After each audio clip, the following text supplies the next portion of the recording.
cette 5e édition, elle s'ouvre sous de très bons auspices, puisqu'on commence par une journée professionnelle renouvelée qui s'appelle désormais le Paris Podcast Festival Pro et qu'on a conçu, imaginé, programmé en communion, j'allais dire, avec CB News, tant l'entente a été vraiment parfaite. Et donc je crois qu'on arrive à proposer avec cette nouvelle journée professionnelle, on arrive à proposer une journée qui va permettre vraiment de comprendre les enjeux aujourd'hui de la créativité audio en général et du podcast en particulier, du podcast natif. Et donc voilà, très heureux de présenter cette nouvelle édition qui se poursuit ensuite pendant 4 jours, vendredi, samedi, dimanche, par le festival accessible au grand public, qui permettra de fédérer aussi toutes ces nouvelles communautés d'auditeurs. Alors,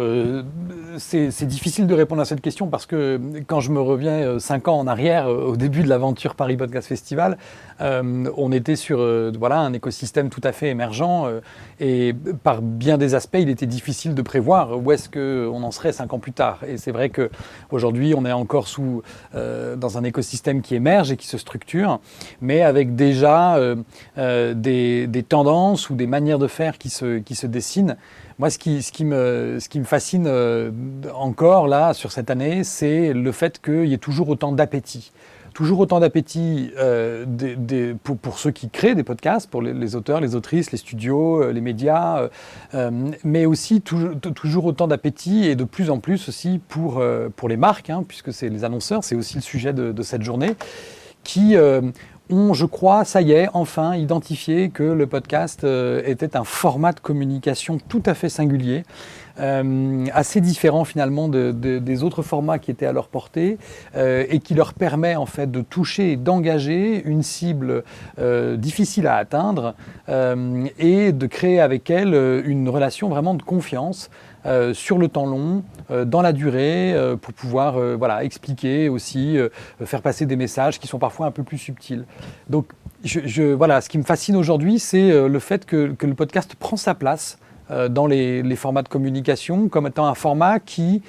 assume une certaine complexité des messages et qui permet donc de nouer une relation vraiment de qualité avec les auditeurs.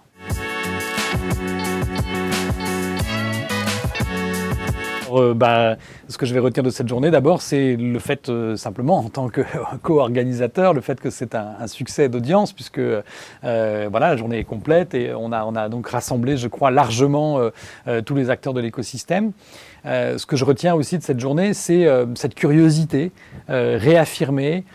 par des acteurs qu'on pourrait dire classiques, de la communication, des régies, des annonceurs, des médias, et qui font l'effort de se projeter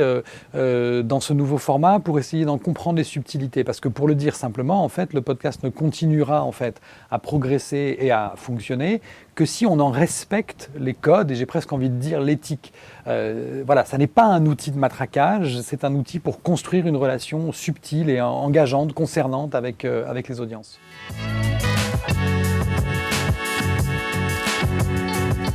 Avec